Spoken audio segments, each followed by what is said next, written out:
Okie dokie, folks, and welcome back to Monday Night Shaw. This is Kyle Shaw, aka the Canadian Goose. You are listening to the podcast right here on the Backbreaker Media, Backbreaker Podcast. The network's gone through a couple of changes recently. Backbreaker Podcasting Network is what I'm going to call it. And if that's not right, then hopefully Mike can just record what it's actually called and insert his voice in there. It's not Monday Night Shaw? Yeah, it's called Monday Night Shaw. Why? Did I say the name of the show was something else? Backbreaker Media? Oh no, that's where Monday Night Shaw appears. It's part of the Backbreaker. Same with the Dad Bod Squad fellas have a podcast on here. Big Bad Boris has a podcast. Have you listened to Big Bad Boris's podcast? No, but I used to work with him back in the old school pro wrestling days. He was so funny. He was known as number one. His podcast is awesome. I really love it. Anyway, I guess I should introduce my guest here today. It is, of course, feline warrior of the ring. Steven Styles' is tag team partner, or is Steven Styles your tag team partner? Anyway, it is Kato. Of course, Kato, you've been around for a very long time. You're a mainstay here in Alberta wrestling. How you doing today, bud? I'm good. Goose, thanks for having me, I always want to do podcasts, but, it's hard to get it started, I'm right there with you. I actually did record with Mr. J, the wordsmith from Love Wrestling, this morning, and we did a whole podcast all just about doing promos. Nice. Yeah, I love promos. I watch that more than I watch matches, to be honest. Oh, no doubt, bro. Let's just start with some current wrestling talk. If you're looking for a good promo, are you watching AEW or WWE? What's your go-to? To be honest with you, yeah, I listen to K100's podcast, and they always have a promo that was just killing it. Whether it's from the way in the past or current stuff, there's a wrestler that just kills it. Okay, and they just talk about that one promo the guy did and do a deep dive on it? No, they just play it as an intro. And then as soon as the promo's done, they cut the music and they start to get on with the show. But really? It gets you pretty pumped for wrestling, no doubt. Okay, yeah. I got all-time favorite promos when the NWO came back to WWE and with Scott Hall, Kevin Nash, and Hulk Hogan. Yeah, that was amazing. I was my favorite was they came into the Rock's locker room and he just made fun of them. Yeah, they ate a lot of shit. They ate a lot of shit coming in. Diesel. You can't deny that all of them are way over than a lot of the guys there. Oh yeah, I was so stoked when they came in and they did that NWO thing. I was telling my buddies at school, I was like, oh, the NWO's coming to the WWE. It's gonna be incredible. Yeah, I thought what made my heart stop was the Bischoff coming over. I was like, whoa. Yeah. That was like a clash of worlds that I just couldn't comprehend. And then they hugged. I was like, oh my god. Did you play the WWE video games? They got the new video game coming out next month, and they have an NWO special edition. Really? Yeah. If you buy the special edition with the NWO, you get the Scott Hall, Kevin Nash, Hollywood Hogan. That's cool. Six, and you get Eric Bischoff as characters that you can play. Nice. And then you get the NWO Arena from WCW. So I'm pretty stoked for the video game. Do you play that stuff? I don't play the WWE games. The last one that I still play to this day is WCW versus NWO Revenge. Oh, really? Yeah, for the Nintendo 64. That is one of the best wrestling games of all time. There's no doubt about that. I heard the same guys made No Mercy, but I never played No Mercy. Yeah. I heard it was the same thing, but...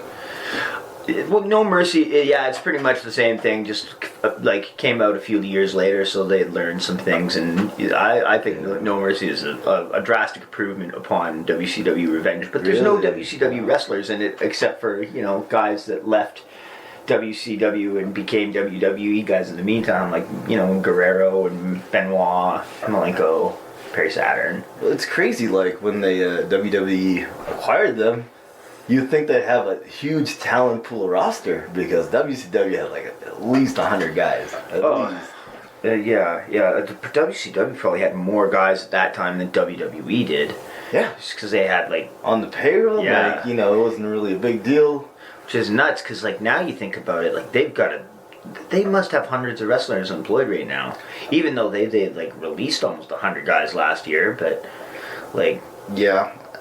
I mean, that's the nature of the business. People upset that people get released. I mean, there's a reason why they got released. Yeah. Did you, have you been, like, paying any attention? Like, I think the next guy that was released recently is, that's going to show up in the AEW there is probably, Jeff Hardy. Did you pay any attention to that whole situation? Well, a little bit. I watched his last match recently, like a few of his matches up until his departure. It seemed like he was a little off. Okay. So I don't know, maybe that affected his employment. Yeah, well, from what I heard, they released him and they kind of like made some loose implications or accusations that, Jeff Hardy's got a bit of a history with drug use and stuff, right?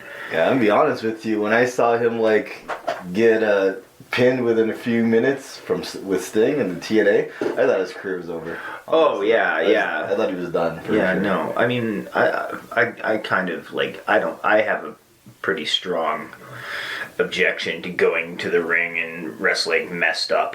That's not something I would ever do. Well, even on that professional level, you're like, okay, you're pretty messed up. Get out there. Yeah. Sting, do what you can with him, man. It's so wild. But, like, I mean, he just apparently, like, I don't know. He was in WWE and he was in this match and he just got up and left or something. And then, yeah, like I say, they made some sort of loose accusations or implications that he had failed a drug test, and then it turned out he didn't fail the drug test, and they tried to hire him back. Oh, did they? Yeah. And he was like, no. Like, you guys had my reputation through the mud. Why would I come back? And they were like, well, we'll put you in the Hall of Fame. And he was like... They were like, we won't put Matt in though, just you. And oh wow, like, no, yeah. So like, but don't get me wrong. Like apparently he got up and left during his final match, which, whether you're on drugs or not, is a pretty unprofessional thing to do.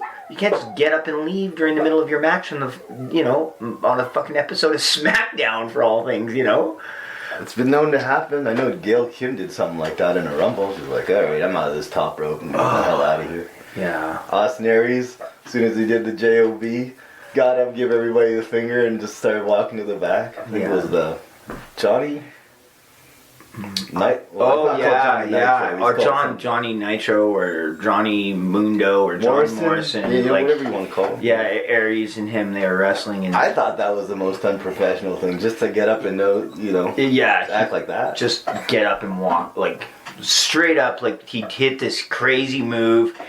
1, 2, 3. Austin Aries completely stops selling, just stands up and walks out. Like, not even like registered it at all or anything. It was. I would not be if I wouldn't blame Johnny Nitro if he was upset about that. Yeah, that's a I gotta kick the shit out of you moment. Yeah, like it almost like. Yeah, like you kind of think like. You're like kind of lucky he didn't just run up behind you and glom you from behind and start beating the piss out of you. Like that's something I would expect somebody to do. To be honest with you. That movie that he does too, where it's like a springboard, like sit down, split-legged corkscrew moon. So that's gotta be super hard to do. So then some guy just pretends like it doesn't hurt at all, like. Yeah, you could be pretty upset about that. I would be. Yeah. We're trying to make each other look good here, right? Yeah, 100%. So what do you got coming up? This week? Yeah, well, I mean, this is probably going to come out on Monday, so, I mean, by then you will have done this weekend's shows, but what do you got going on this weekend anyway? Well, in Calgary, Matt Hart made his return last Friday in Calgary, and I attacked him. So we're gonna mix it up. Why did you attack Matt Hart? Did he no-sell your finish and walk out of the arena? That's exactly why I attacked him. Well, what I say? it wasn't even really my decision. You know? Yeah. Did you? Yeah. I whether it's because you wanted to face Matt Hart or because that's what the office booked. And you're in a Well, as soon as I knew it's time to go, oh, I got some more work coming down the line. All right, I'm gonna spice it up a little, you know. It's got to be something you're stoked for, though. Like I remember, I actually wrestled Matt once in Radway, and I was super nervous the whole time, especially because like that was the first time I ever actually landed a moonsault on somebody. Oh yeah. And Matt insisted. He was like, "No, you need to land that on me." Yeah. And I was like, okay, because like I was, it's always been something where I was like, oh, it'll be in my arsenal, I can do it, and the guy can get out of the way, and you know. But Matt insisted, and I was like, oh boy, if I bugger this up and land all knees on his face or something, Bret Hart is gonna think the Canadian Goose is a huge asshole. Yeah. I can see her. You actually want me to hit it? What? I don't do that. Yeah. You know? But yeah, I've trained with him when he first started. And I've watched what his career's done to him, like, periodically since the decade I've known to him. And now he's a different stage of his life. His neck's not too good, so we'll see if he can hang with somebody who's been grinding in and out every weekend. Yeah. Such as myself. That's a good point for sure. And I mean, I've seen you in some pretty wild matches recently. Like last weekend, it was you and. Hold on, I'm just gonna open the door and let this little fella in because he's gonna sit there and whine if I don't. Yeah. Hey, you guys be quiet. The other ones won't make noise. But this guy will sit out there and squeak until we let him in.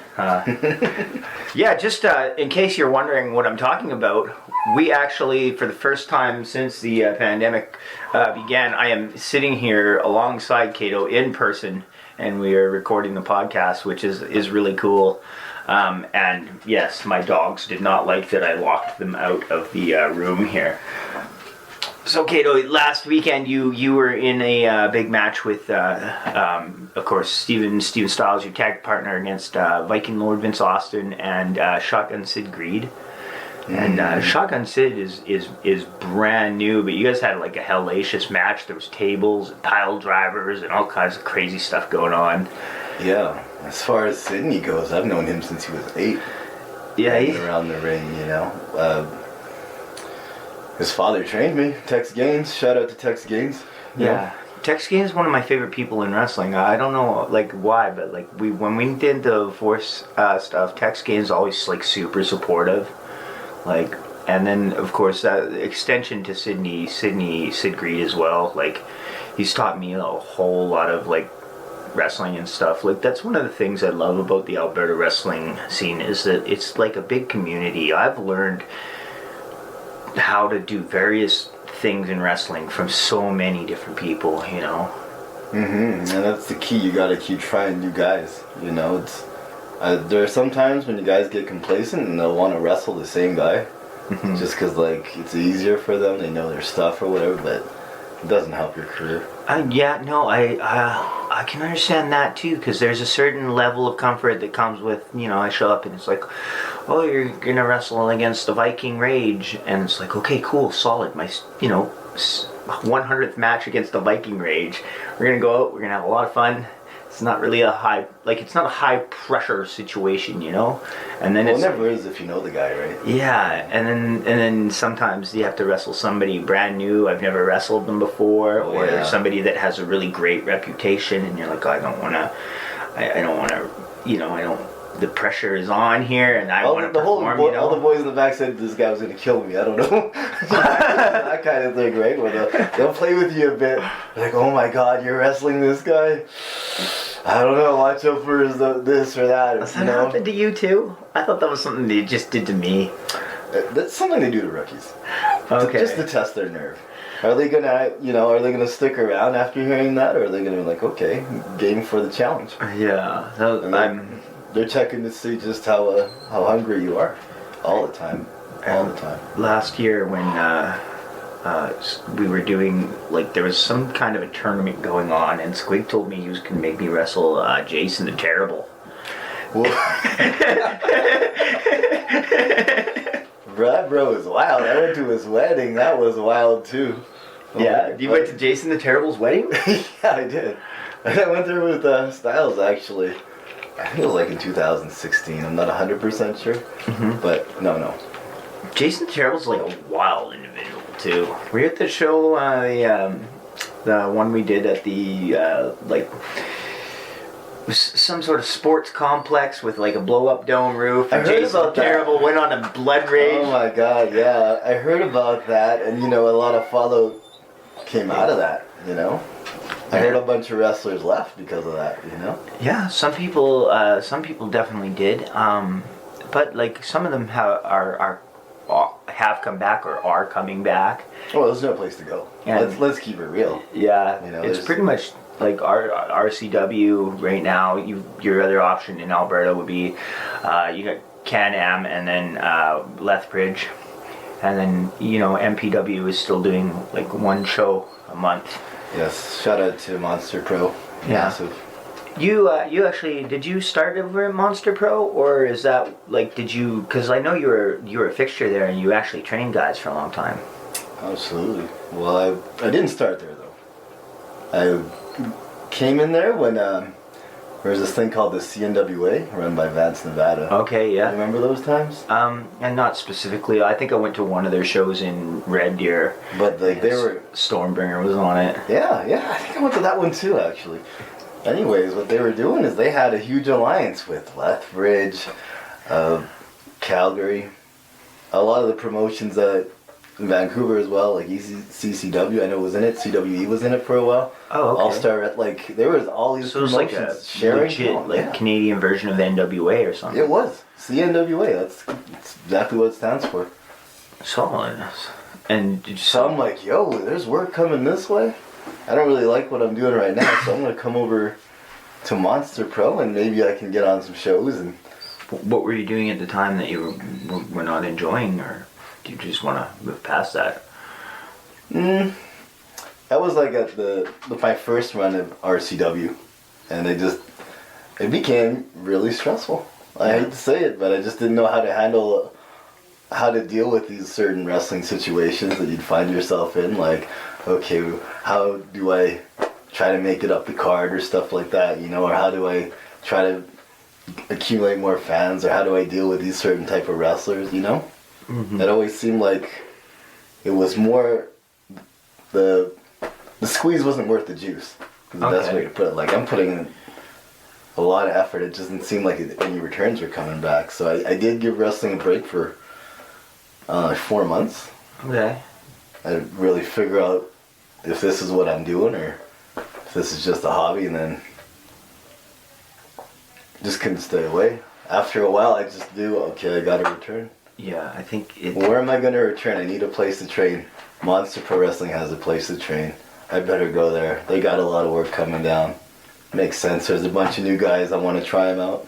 Solid. And so when you went to Monster Pro, did you approach them as like, hey, I'd like to be a coach at your training center, or? Absolutely not. I wasn't in coach mode then. No. Okay. Not at all. So they eventually came to you and were like, hey, you're pretty good at this. Would you teach other people how to do it? In a way, yeah. Yeah, like, I would do all the drills, of course, and just kind of be in my own little world, because like I never really paid attention to anybody else, how they do their stuff, because I just like to focus on what I like to do. Mm-hmm. But as soon as they said, Kato, you're really good at this, I think it was Phil LaFon that said that actually. Oh wow! Shout out to Phil. He's like, Kato, why don't you give us a hand training these guys? You're really good. I was like, all right.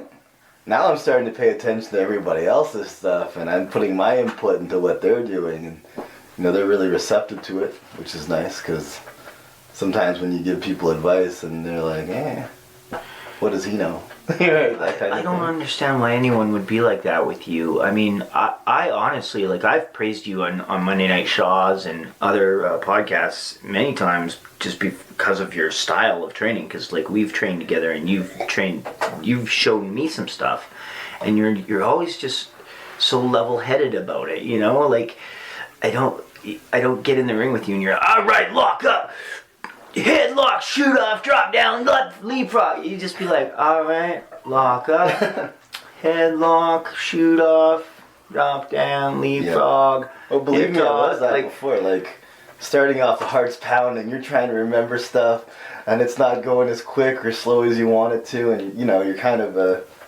in a nervous state. But after a while of getting thrown around, realizing what kind of timing you do have to play with, it becomes a lot easier. You can calm down, settle down. Yeah. What is like your best piece of advice for any like young wrestlers, like as a trainer? Like, what's one of the main things everybody should think about and know?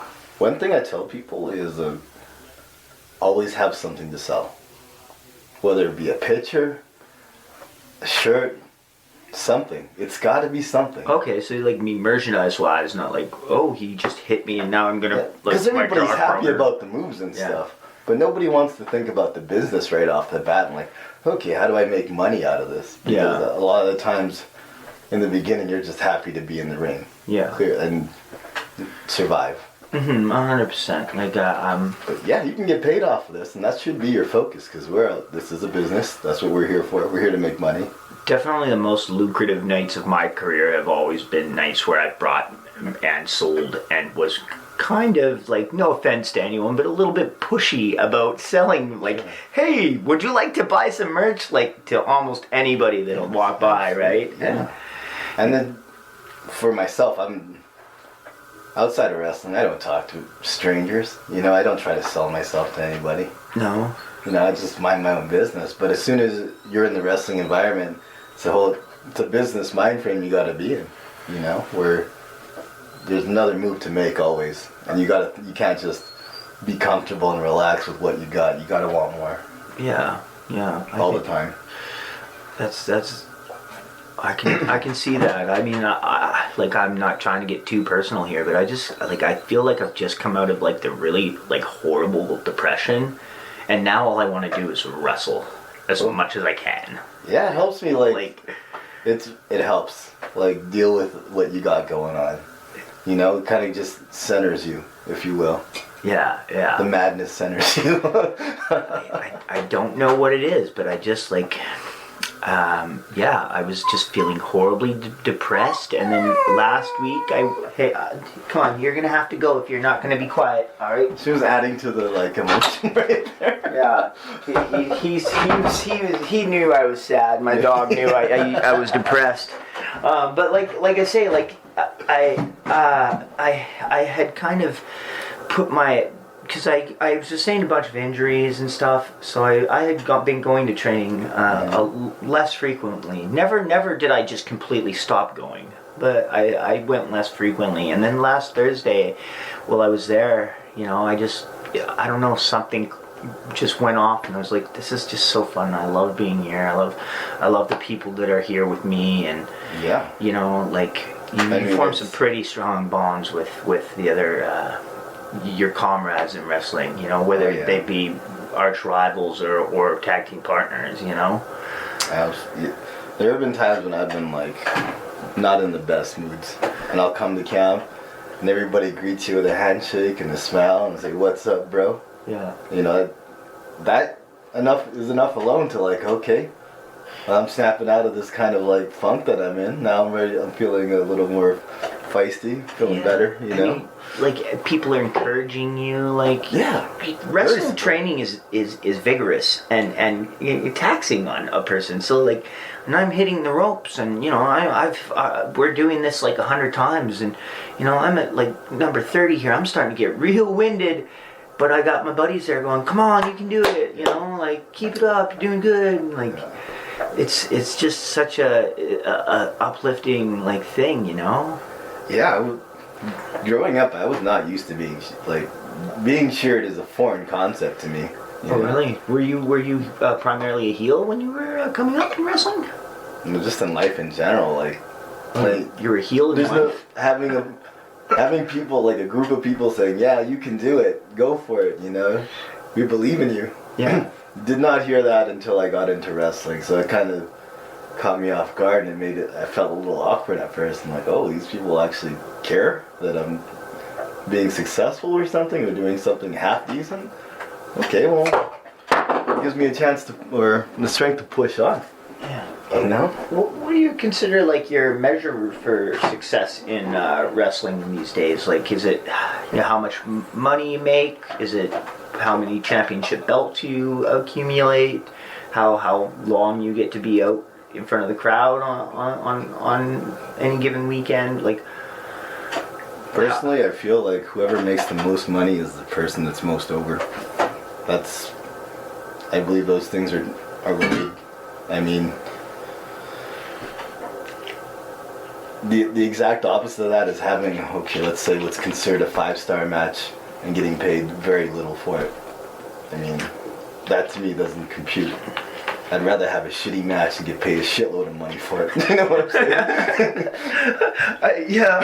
I mean, don't get me wrong. No one wants to have a shitty match, you know.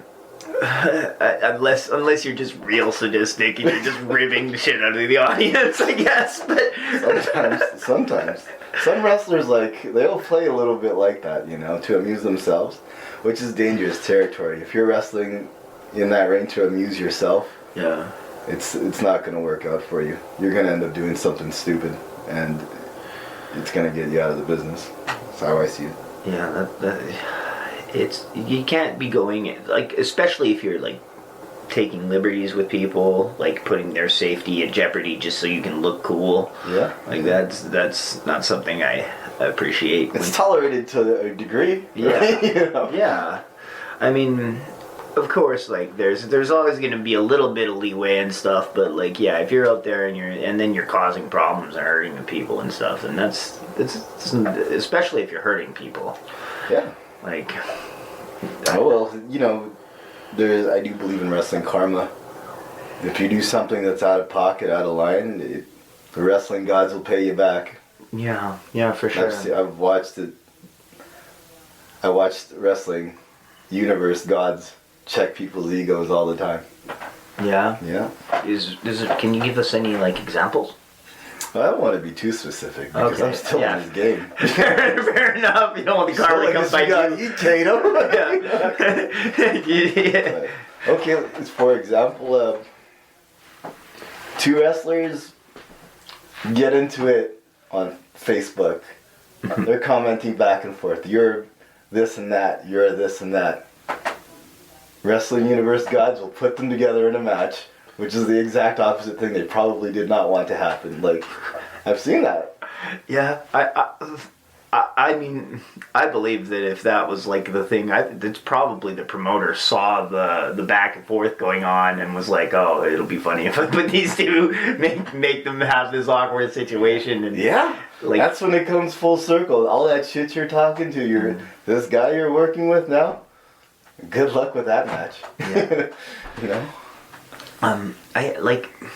That's just one example of wrestling karma.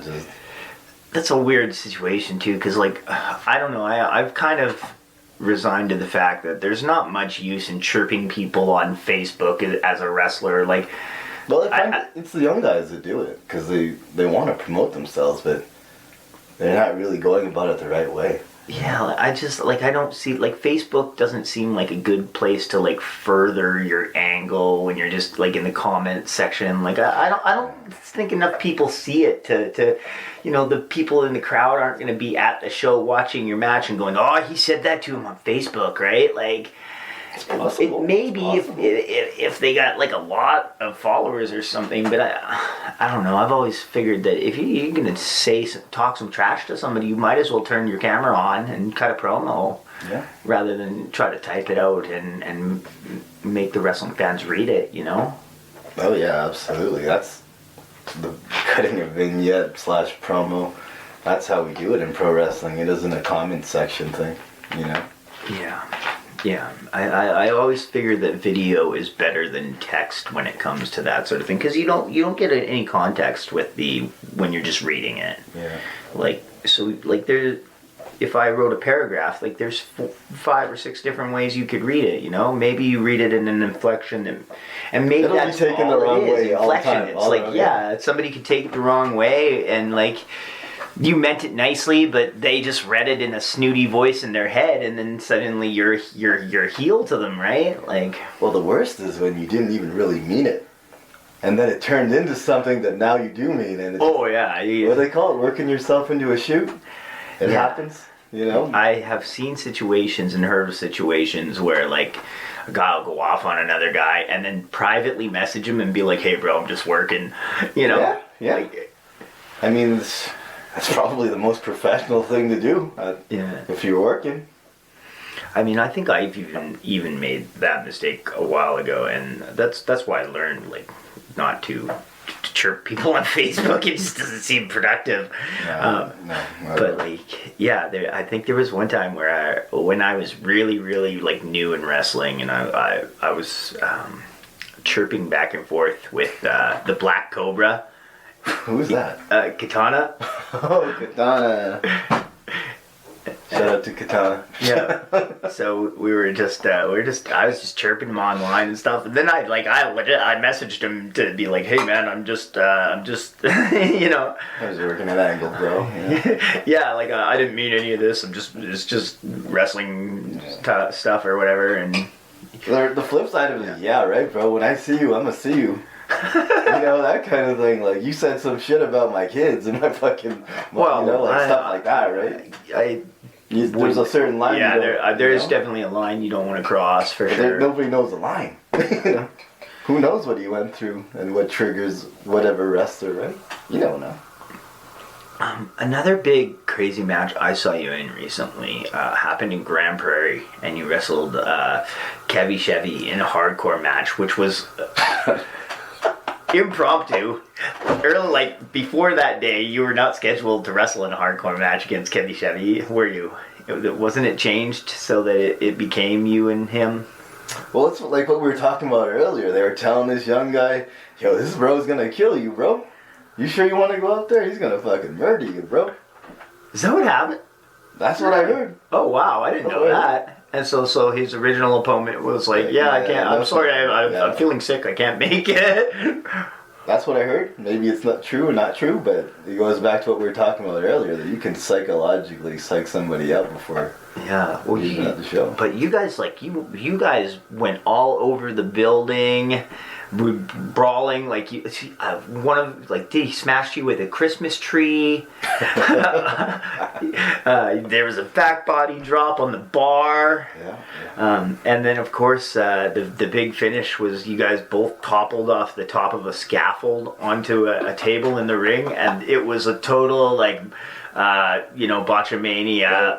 Not botchamania in the fact that you guys botched it, but in the sense of I am the table. The table did not break. It just bounced and landed on top of you two guys, and I was like, oh. Kind of did like a fucking moonsault on us.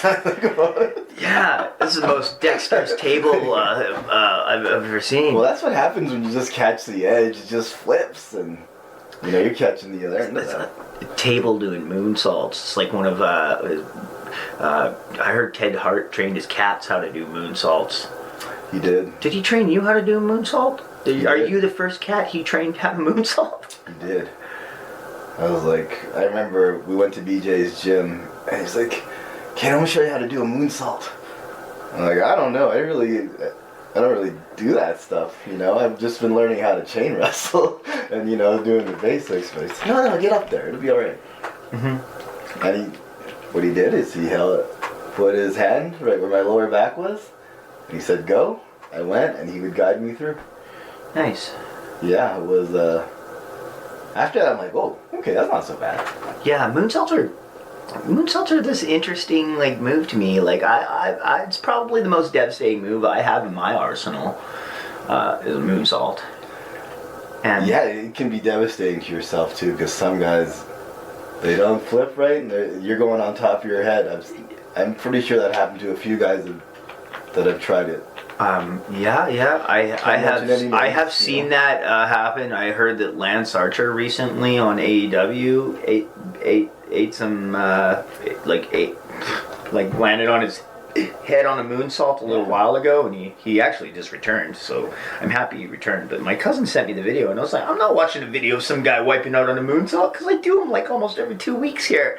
You know, Divine. I saw him try hop into the ring second rope, do the moonsault. Did not work out for him. Shout out to Divine. Yeah, awesome. John Divine is really, really talented. Absolutely. It's one of the true vets around here. And they're not that many around here. No, he you know what, one of my favorite things about Johnny Devine is he didn't have to take his time to talk to me at all, because like I'm one of the lower card guys on the show, right? And I had this match. It was my 100th match, and it was in Calgary. It was against Stephen Crow, and it was the first time I was wrestling a guy like that had less amount of matches than me, right? So, like, I'm not trying to sit here and say I'm more talented than Stephen Crow. That's ridiculous. But I was it was kind of on me to lead the match, right? And so, like, I was really interested, and it turned out that Johnny Devine actually watched it, and then I found out he had watched it, and I was like, hey, would you mind, like, giving me some pointers on it? And, yeah, so he gave me some pointers and stuff, and, like, the fact that he did that for me, I was really appreciative. And that's another thing I appreciate about you, is every time I talk to you, I'm like, will you watch this match with me? And you're always down to watch it and give me like pointers on things I could do better, just to it's more this is how I would have done it type situation. It's not like this is how you do it and this is the only way how you do it. It's always like, okay, well, if I was in that situation, I would have went it this way. And it's either or you know? Yeah. Like you can. Yeah. So like I don't know. I think that having guys like Johnny Devine, and even I'd put you in that category too. Other people like Michael Blaze, heavy metal, like all these guys that have a wealth of knowledge in Alberta. Yeah. Like shout out to those guys. They're fucking killing it right now. Yeah. And I mean, I think you're right up there with those guys. Oh, like, thanks. Yeah, 100%. I think you have just as much skill as anyone I've ever been in the ring with, for sure. I think I tend to lean towards the bullshit. More heavy. I appreciate that about you, because like it is very much like Michael Richard Blaze very much likes you to go out, lock up, and start wrestling right away, and but you like to do clapping and like stop and kind of promo right like before you even lock up, and and I appreciate that aspect of the business, where like especially like on the independent level here, like we're trying to get the people going and stuff. Well, and I'm not saying that Michael doesn't do that, but like he doesn't get, but he does it. He leans towards the athletic way. side. Yeah, nothing wrong with that. Nothing wrong with that. But I just lean a different way. That's all. Yeah. You spent some time recently as one of the tag team champions. Yes. With Styles. Yeah, how's that going? Good. I would like, just an off chance. It was like one of those multi-man situations. So me and Squig were on the same side, and we just started doing some tag moves together, and he was like, alright, maybe we got something here, kiddo. You want to tag? And I thought about it, I'm like, Styles doesn't have the best reputation as a pro wrestler. Yeah, no, I was considering bringing that up, but I didn't want to bury it. Like, I'm not saying you're burying Squig, of course, no. But like he doesn't have the best reputation in wrestling. But I mean, I'll give it to him. He does have some very positive aspects of him. Like I appreciate the fact that we get to wrestle every week, and that's because of him. But I did feel like, as a tag team, okay, maybe I can up his game, for sure. Yeah, and I think you have. Like, you guys have come up with some crazy stuff. Oh yeah, I love the chokeslam, backstabber. Yeah. I call it the big kitty crunch. It's good, and the Russian leg sweep, neck breaker, blockbuster that you've done. Like, just some really innovative stuff.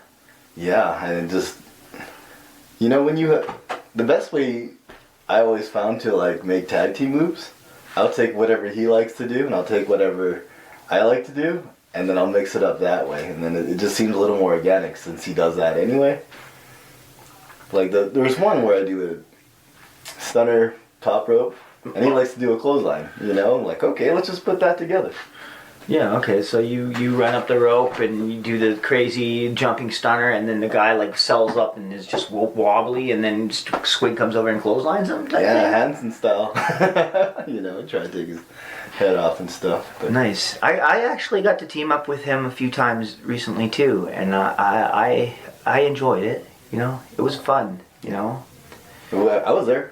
Yeah, you were well, even at you were there, yeah. But like the one time when it was just me and Squig was a little weird, because me and Squig have a bit of a rivalry, right? Like, it's Canadian Goose and Squig been fighting each other since my first match. Yeah. And so when we had a tag team in Grand Prairie at that same show where Grand Prairie, right? Yeah, right. you wrestled Kevy. For my life, it was interesting, and I did notice when I watched the video back that there was a point where I was locked in the hold and I was trying to get fired up, and Squig starts trying to get the crowd chant, "Pluck the goose, pluck the goose," and I watched this at the videotape and I was like, "What the hell, man?" That's my tag partner cutting me out. Like, what?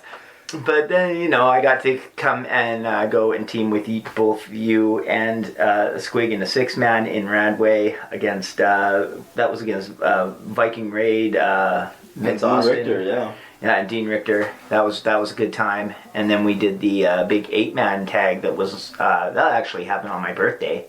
And that was you, me, Squig, Danny Evans, and we wrestled against Tony Machete, Vince Austin, Shotgun Sid Greed, and a new fella named Shaq something. I can't remember the full name, but his name is Shaq, right? Yeah, I believe his wrestling name was Darius something, but Shaq was his shoot name, and I'm pretty sure it was labeled on the video that his name was Shaq. So. Yeah, he's cool. But he was cool. Like, and I admire his gusto just showing up at the show and whatnot, because like, we needed an extra body, and I even said, "Hey man, like, are you here to wrestle?" And he's like, "Oh, no, I just stopped ahead to hang out, introduce myself, do some network." And I was like, "Did you bring your gear?" And he was like, "Yeah, of course." And he got booked. And you're seeing RCW now. We run 2 times every weekend, if not and 3.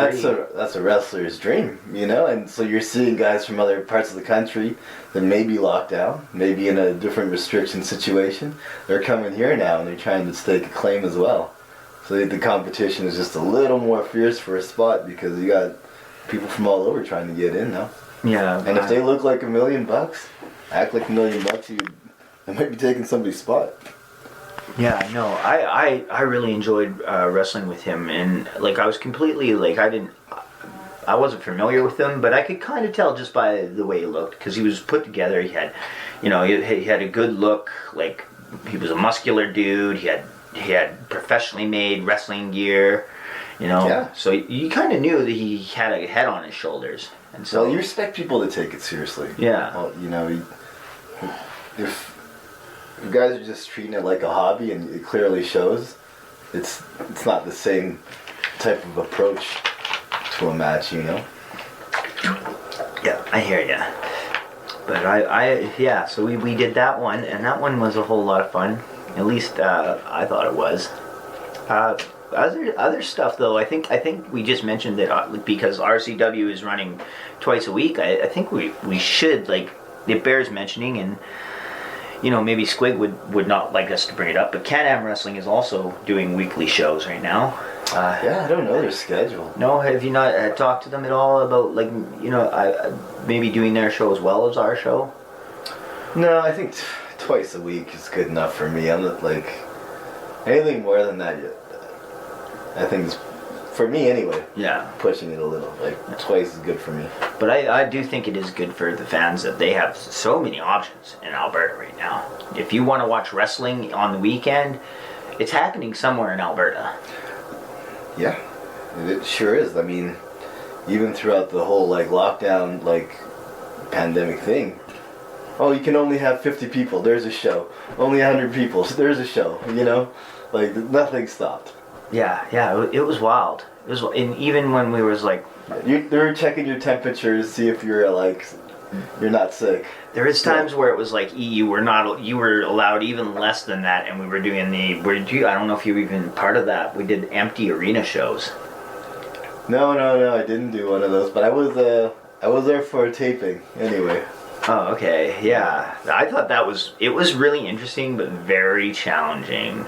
Because me and you were just talking earlier about how we both like to do like a lot of crowd work and stuff. Oh yeah, you know? like, that's the fun part to me. Yes, and then this like empty arena match, like if you start turning and trying to work a crowd that's not there, you kind of look foolish. You know what I mean? So it was. Oh yeah, it's a different style. You had to adapt to the whole situation. Well, right off the bat, it's more of an athletic competition more than ever now because there's nobody there that you can feed off of, if you will.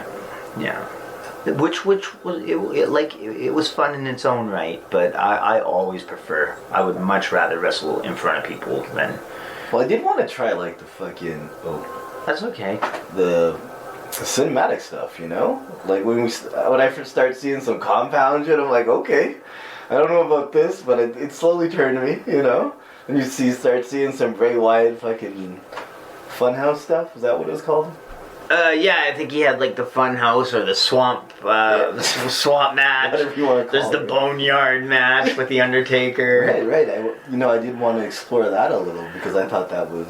We're making movies at this point. My favorite one was the Final Deletion. Yes. With Matt Hardy and Jeff Hardy, and Jeff Hardy had like tribal tattoos loaded into his lawn. And you're like, what is going on? Yeah, I thought that was all some pretty fun stuff. Did you have any like specific ideas in mind? Like, did you write any scripts? Did you pitch anything to Squig or? Well, I had a certain idea for like certain locations around Edmonton where it's like, okay, this would be a cool place to have a battle. Okay. You know, let's start here and see where we end up. Is that what inspired some of your more recent, like, you've had a few, like, Bangkok street fights and stuff where music played throughout the entire match while you were wrestling, and it was like it was like music from, like, Teenage Mutant Ninja Turtle video games and stuff, and it was walled. I was like, whoa, this is weird, because there's, like, there was a crowd there, and it was that... How'd you come up with the idea to play the music? Was it your idea, or was it something that was pushed upon you? That was my idea. Like, you know, we're talking hardcore match. That's what it was. Mm-hmm. I don't know why, but New Jack came to mind, and he's playing the Natural Born Killers throughout this whole fucking thing, right? Yeah. The whole match, and I was like, okay, well, let me give that a try, and got mixed reactions. Some good, some bad, but overall good, I think. Yeah. You didn't use the actual Natural Born Killers music, though. No, I think it was like generic Chinese music or something. I think it was Street Fighter music, if I'm not mistaken. Like, oh, okay. Chun Li's stage. Yeah, it was cool. It was confusing to me, but because I was like, why aren't they turning off the music? What's going on here? You know, like, it's indie wrestling, so a lot of times there is like issues Maybe with the music, right? Drunk, or so you can't press the button. It wouldn't be the first time that the RCW sound guy has gone outside to smoke a joint or something. It won't be the last either. Probably not.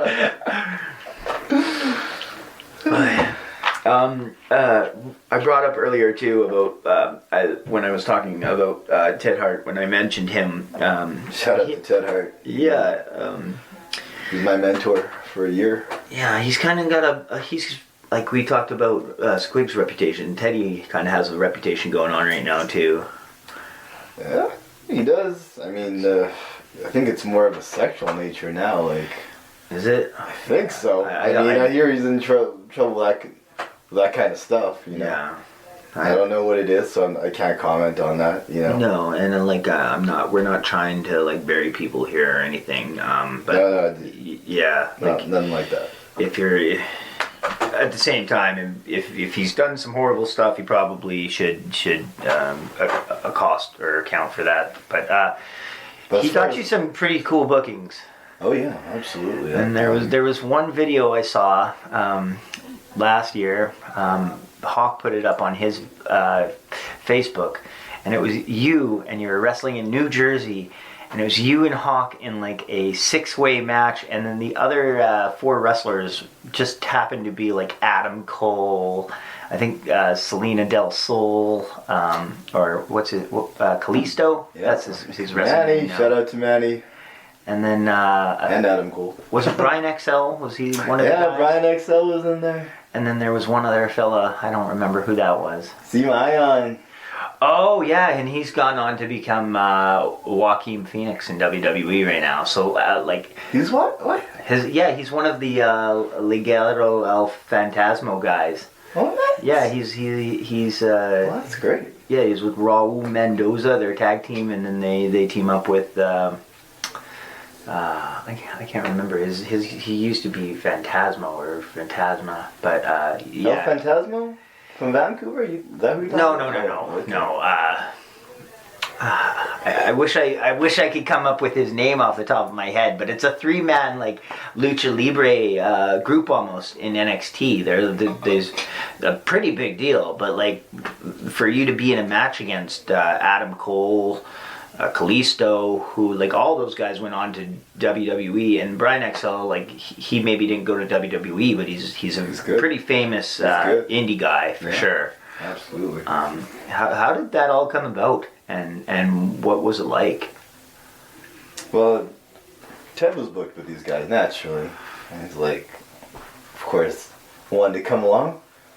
Didn't know if I was gonna have anything, but I wanted to come along, check it out, and this show was huge, bro. There were so many stars there. 10-match card, celebrities up and down the card. It was crazy. But like the day of the show, Ted's like, well, maybe I can get you and Hawks a dark match, before the show. Maybe show them what you can do. I'm like, all right, sure. I mean, as long as I'm just grateful that I got a foot in the door. Yeah, for sure, man. Like, and then so me and Hawks are like, okay, this is great. Let's do our best stuff, and like getting pretty excited, a little nervous, clearly. Mm-hmm.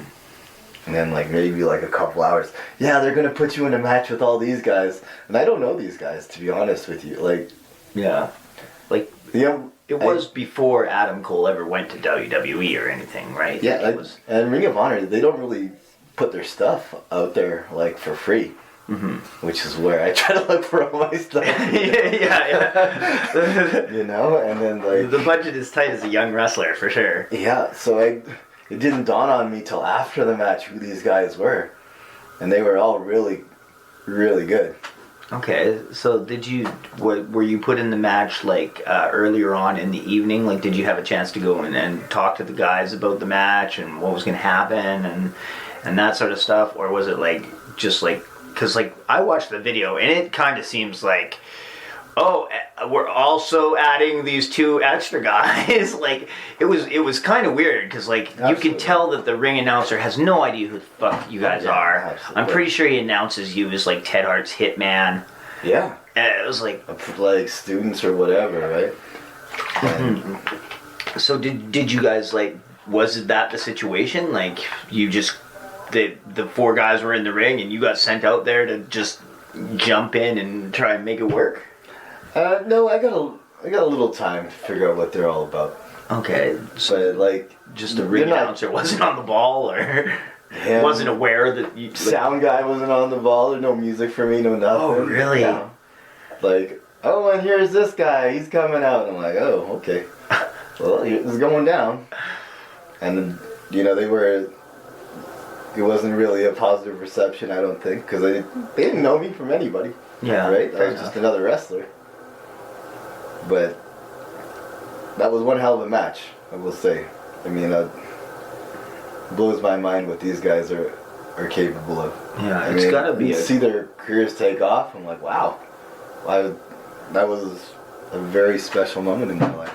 Yeah, it's something that I'm kind of like baffled that I just stumbled upon the video and was like, oh wow, this has happened. Like, I didn't even know it happened. Like, it's something like, if it had happened to me, I'd be like telling everybody, hey, I got to wrestle Adam Cole once, Like, well, Ted always taught me a little secret. I guess I'll share it.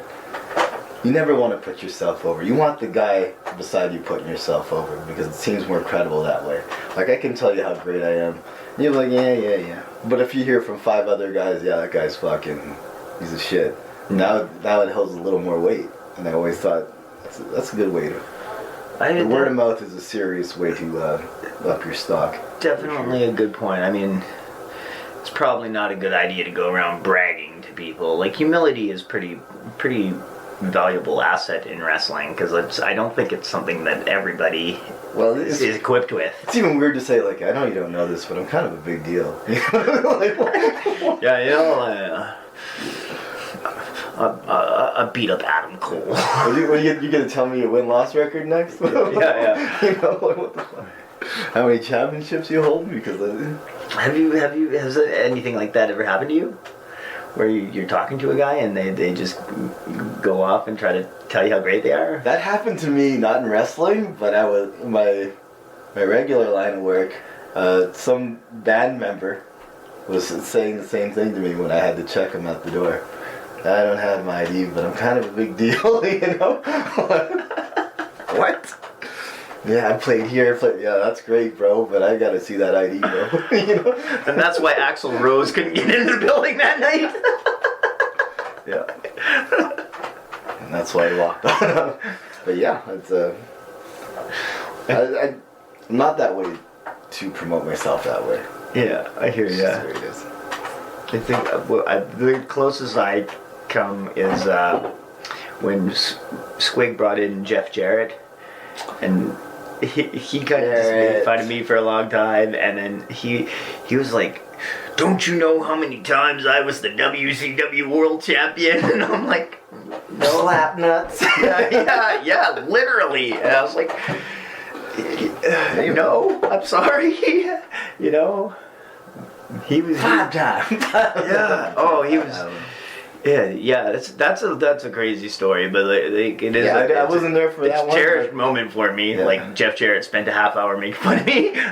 Well, that was a turning point in his career. You know, after that he got better, and then now he's an agent or something like that. I'm really happy for him. Like that he's gone on. Like I don't hold any ill will towards him. Like I say, I have a heck of a story. So I mean, in this industry, people will fuck with you just to see how you deal with it. Have you had any other brushes with mainstream wrestlers? Like, have you wrestled other name wrestlers? Let's see here.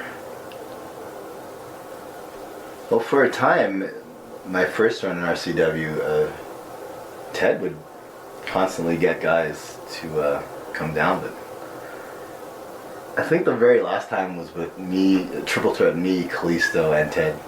Oh, that okay. was a wild match. Like in that, and the Hart Ted Legacy counts too. Like, you know, like Ted kind of counts now. Oh, like he's a big time, like well-known guy, right? Absolutely. He is a name. Yeah. No doubt about that. You can't take that from him. Do you have any?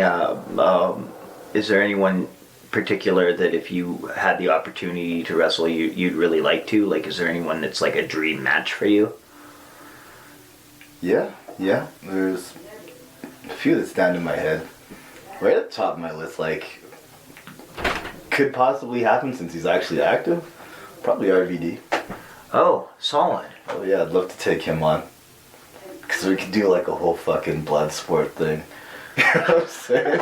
You know, where I'm fucking John Lee and he's fucking band. Well, you know who he is. Yeah. You know? You can play Street Fighter music throughout the entire match. He's. I do think that's a possibility. Like, I could put that out in the universe. You never know, right? I don't know if I'm even allowed to say this, but there was a show happened a couple of years ago, and Squig went out and said, "Oh, there's a big announcement about a former WWE and ECW champion that's going to be coming in to wrestle on a big show," because we were going to be doing a big show at one of the casinos there. Oh, yeah. And there was going to be these big sponsors, and I approached him because I heard all the hints he was giving off, and I was like, "Hey, are you bringing in RVD?" And he was like, "Yeah, do you want to wrestle him?" And I was it's like, there may be some other guys here that he might have a better match with, but I'm not going to say no. You How know, do you say no to that? Like, yeah. Yeah, I guess I'll wrestle if you really want me to. Jesus. It never actually ended up happening, but I don't think it's outside the realm of possibility, and I do think that you would be like one of the top guys I'd want to see wrestle with him for sure. Oh yeah, he's one of those guys that... I'd love to see like a four-way with you, Metal, Chucky, and RVD. I think it'd be incredible. I did enjoy dressing up like RVD. We'll say that. There should be a huge spot in that where all four of you guys do a coast-to-coast drop kick at the same time. What do they call that? The Van Terminator? Yeah. Yeah. That'd be awesome. Yeah, I mean, that's one hell of a move to do. Like, have you done it before? I believe you could do it. I've seen done it once or twice. Yeah? But it's not something that sticks out. Yeah, I gotta do that. But no, I have done it. Probably gets a good reaction, eh? Depends how much the trash can is like damaged, I imagine, or you know. Okay. Well, I mean, it's the sort of thing like if you did it once and it got like no reaction, you probably wouldn't do it again because it likely is very difficult and probably hurts. Oh yeah, you're going straight down on your tailbone, you know, like, and that's from a high like. I don't know, maybe 10 feet. Yeah, and then you might even get like rug burn, you know, like if you slide on your butt there at all. Yeah, I can't remember where I seen this, but like Matt Hardy's like, man, I used to do a leg drop from the second row. Now I fucking hate it. And I was like, oh, because it seriously did damage to his tailbone, and that's something he got over on. So you had, you know, you got to lean towards that and. Now it kind of sucks to do, you know. I hear you. That's why a lot of respect to Jericho's new move, the Judas effect, spinning back elbow, brilliant, brilliant. If it works, it works, right? Like, and like, if you build the move up and you know you get a bunch of wins with it, it becomes like a viable maneuver. And it is weird though, because like even like guys are throwing like super kicks left and right, and it's like it's not even a finishing move anymore. It's just kind of a that's how you start a match, normal strike. Yeah. You know, like I take a super kick, stagger back to the ropes, can whip me off, drop down, leapfrog, hip toss. Like, wait, what? Yeah, but it's just that's how wrestling evolves, I think. You know. Yeah, I'm not a super kick guy. I know it's weird, like. I think the whole slap your leg thing, it says it works against you. People are checking for that now when they see you do it. Yeah. And they're trying to expose it. And it's easy to expose if they're looking for it, right? Yeah, 100%. How do you do that? I'd rather have them... Is there any moves that you, or is there anything that you feel like you would like to add to your arsenal? Like, is there anything like really cool that you've been looking at recently and going, I should start doing that? Cause Poison Mist. I think that'd be sweet. Oh yeah, that'd be dope. Yeah, I've been using powder recently, so that's been nice. That's kind of like the first step to Poison Mist. That would be a great thing for you to bust out in your match against Matt Hart in Calgary. Just the Poison Mist. Yeah. But there's a secret to it that I don't know. Because I don't know how to get that vapor like that. I really don't. I'm not. I've tried. Believe me, I've been spitting on a bunch of things. Bile from your gut or something, eh? Yeah, but when you see the Great Muta do it, it's perfect. Tajiri perfect. You know? I would be very happy to see you start doing it. I think that would be great. It is kind of a weird thing though with like. That's like there is a global pandemic going on. I'm not sure spitting in somebody's face is really like. That just makes it more devastating. The COVID mist. Exactly thought what I was thinking there. Like, oh, he got COVID now. That's what the fella from Can-Am, the virus, he should have started doing the mist. That'd be good. You'd think. But like when it comes to moves, I think like it's the final move. You have a chance to bring everybody in, perhaps chant it, call for it, whatever you got to do, and as far as that goes, the people's elbow is probably something I want to lean towards, where you have the crowd and you have them for a long time before you even hit that move, and you know they're not going nowhere. Yeah. And it's a done deal, and that's what you want your finisher to be. The finisher. Well, that's interesting, because then you have the other side of the coin, which is like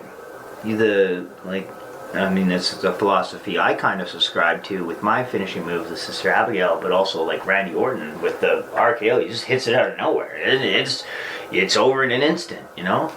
Yeah, I respect that too. I mean, you got to have one of those moves where you can slip it in, and before they even knew what happened, and it's a done deal that way. I like that as well. I think the trick to like the Orton thing is that he doesn't just.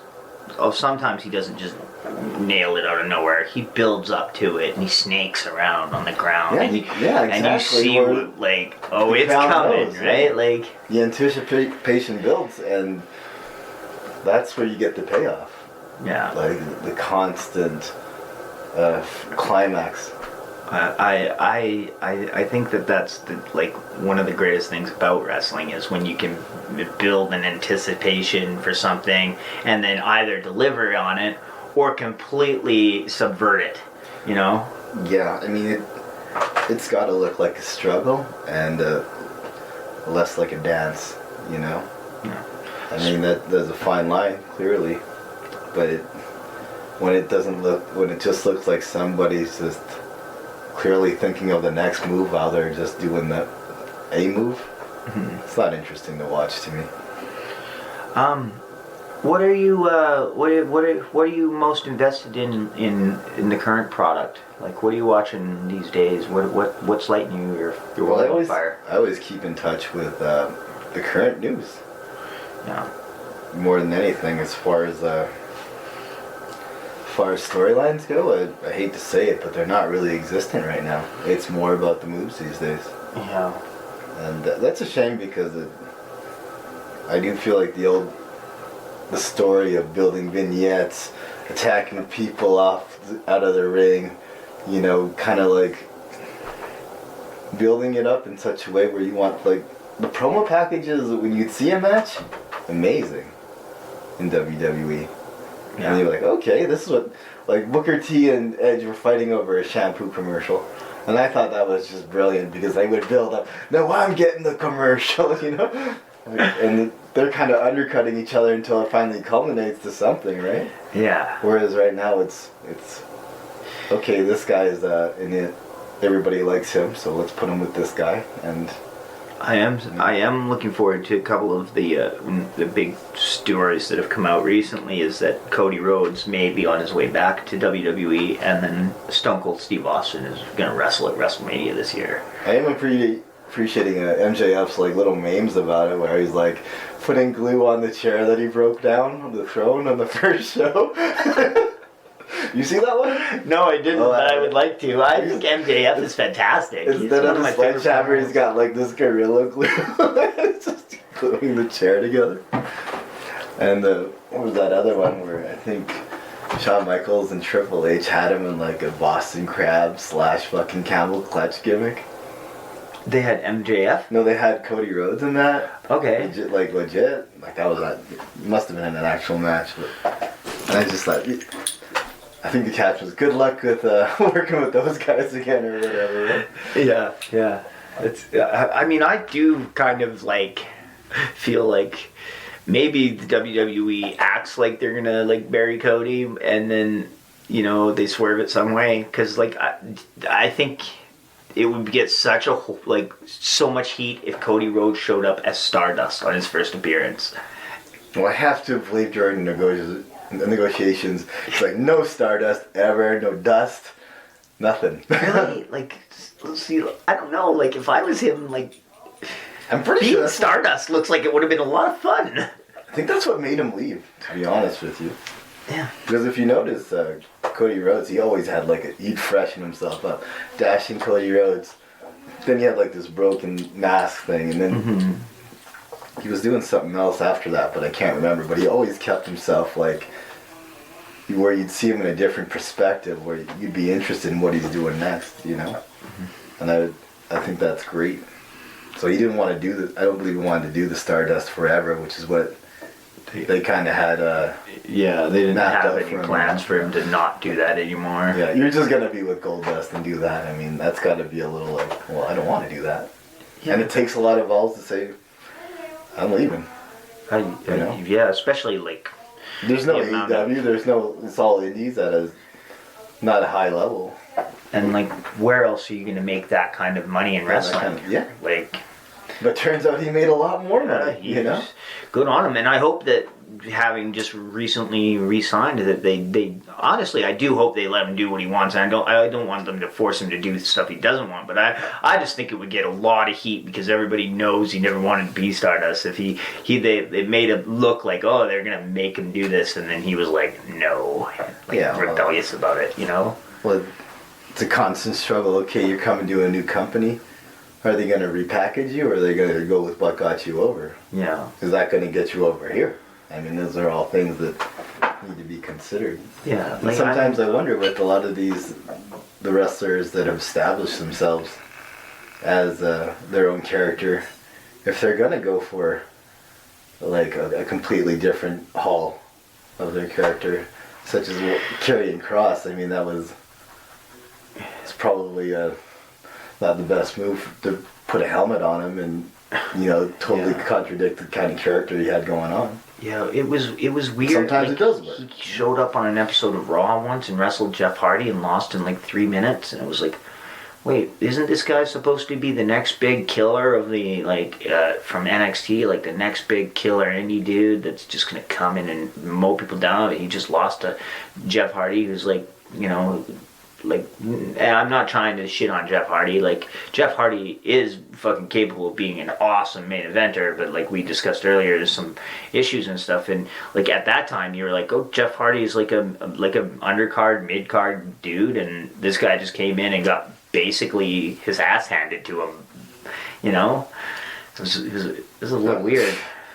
Yeah, so it could be okay. Let's check this guy attitude. Does he have an ego? Well, we'll see. Yeah, see how he takes losing to this guy. It is true. Like, I guess, like as fans and stuff, we don't know the whole story. Yeah, like you never really know. Yeah, I mean, you can speculate on, you know. You probably do actually have friends in WWE where you could. I wouldn't say that. No. No. Oh, okay. Well, I've definitely like. You can't call up your buddy Adam Cole and be like, hey, what did Vince do about this situation with that? What's going on, bro? What's going on, bro? Yeah. That's another thing about wrestling. Like, you can lose your mind trying to figure out what's going on with everybody else's career. And you really should just be focusing on your path to success, you know? And your path to success isn't going to involve as much people, so it's easy to manage. Yeah, yeah. And keep your head straight. It's easy to get lost in the chaos, you know? 100%. I think we've probably gone to, we're almost an hour 20 minutes now, so I think we are gonna call it a day on the podcast here. But I do want to thank you, buddy, for coming on. Is there anything else you wanted to cover before we Oh yes, I'd like you to check out Jacques Rougeau's he's starting a promotion, if I'm not mistaken. It's called Oh, I think I saw something about this online. Yeah. And it's like a reality show for wrestlers that want to get like a spotlight or something? Yeah, it's got a French name. It's not Lutte or... Did you have Wrestling Academy 2022. Wrestling Academy 2022. That's like the French version. I don't even know how you pronounce that. Lutte? Okay. Yeah, there's Lutte Academy. Yeah. But I imagine like one of the biggest obstacles for you will be the language barrier if they're speaking French over there, eh? Do you speak a lot of French?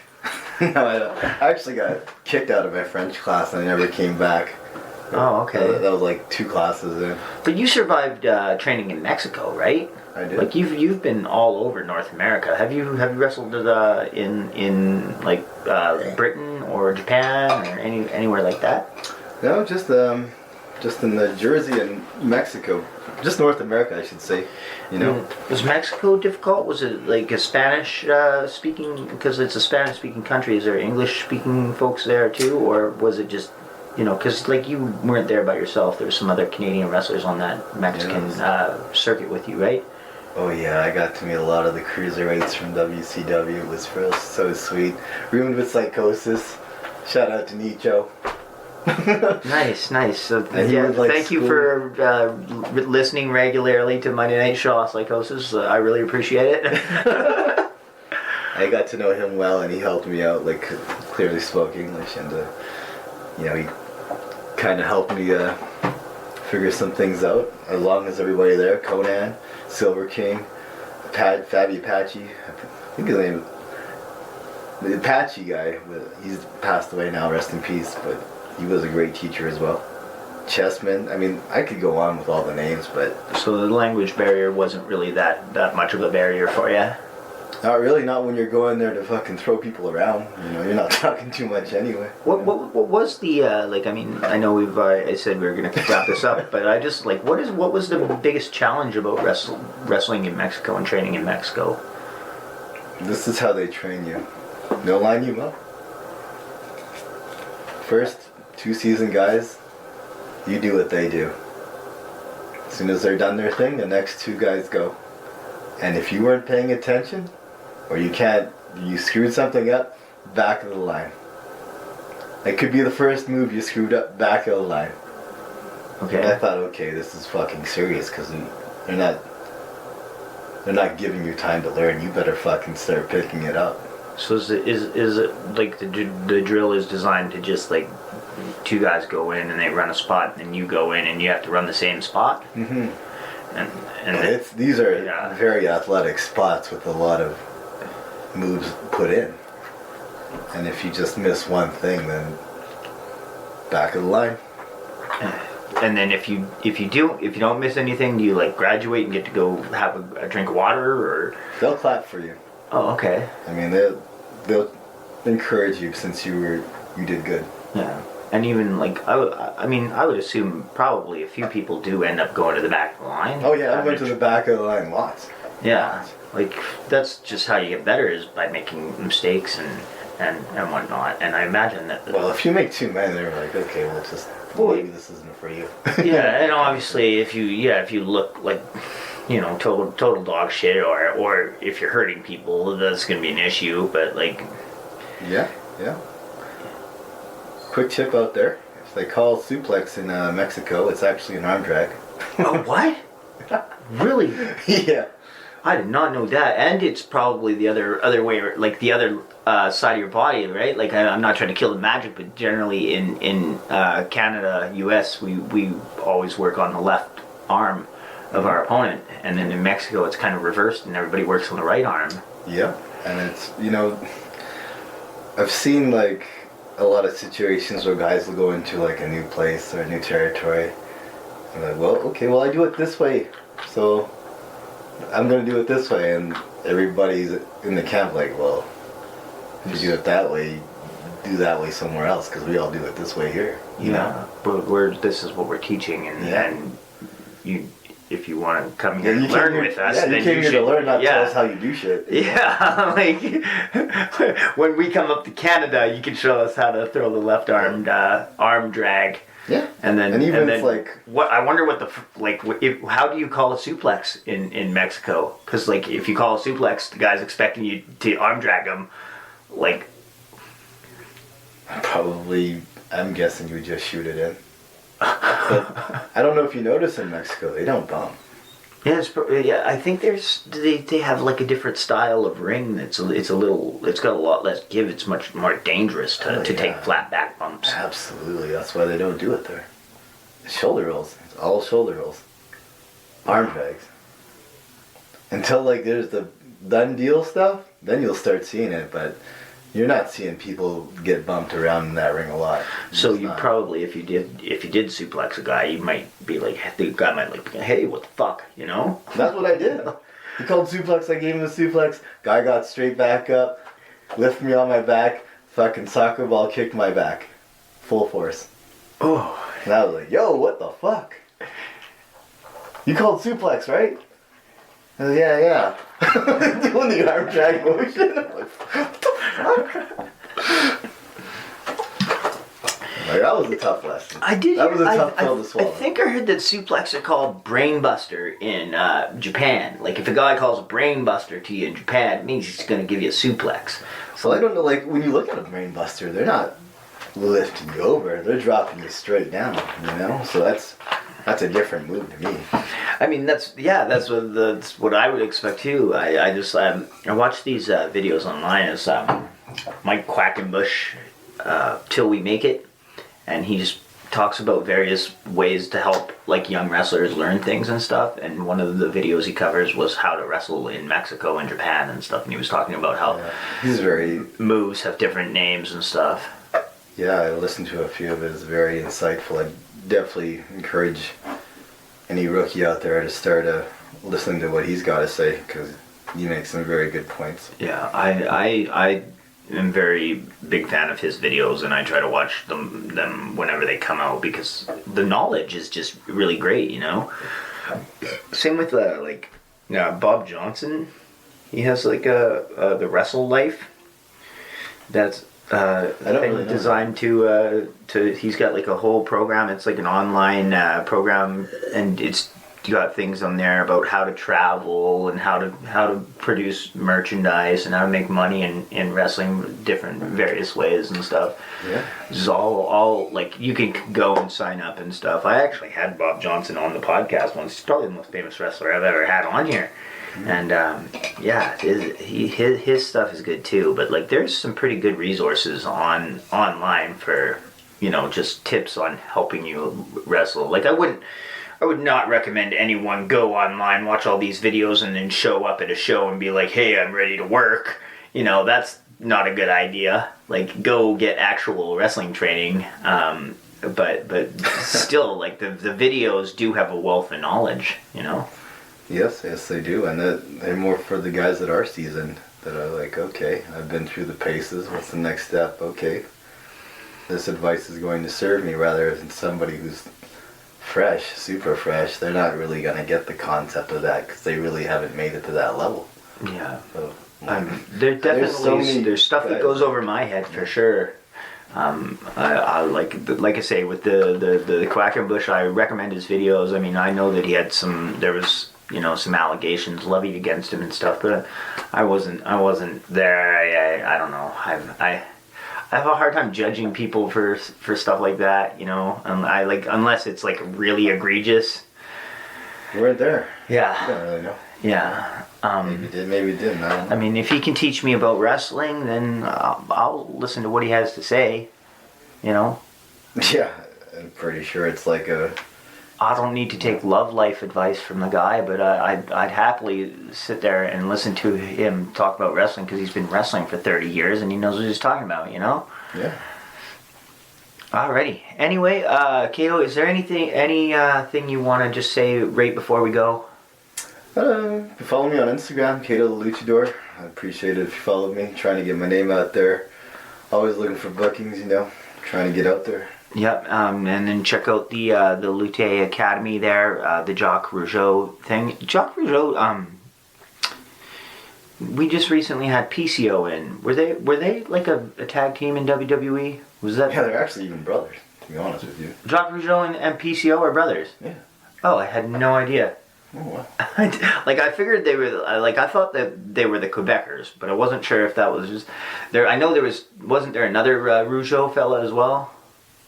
Raymond Rougeau and Jacques Rougeau. That could be PCO for all I know.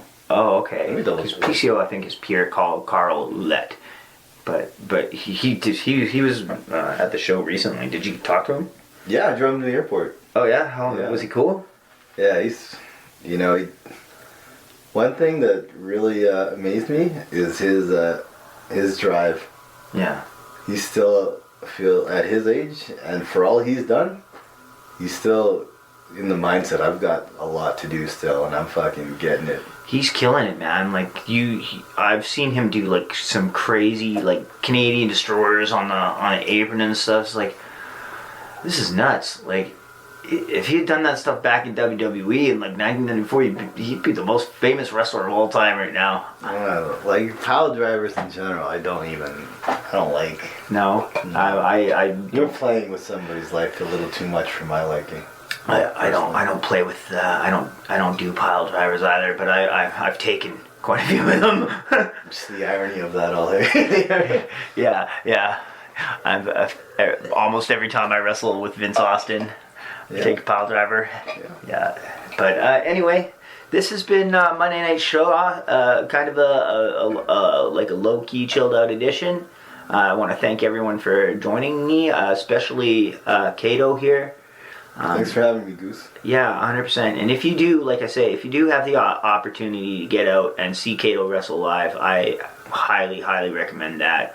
So whether that's this coming weekend, if there's going to be a rematch again, like I'm pretty sure this is gonna air after your match with Matt Hart, but maybe you guys will go down and do another rematch or something. And if you get the opportunity to come see that, check it out, because I'm super stoked for your match with Matt Hart. I hope Squig asks me to wrestle in Calgary so I can come watch that. What do you gotta do? You just show up with your gear. Yeah.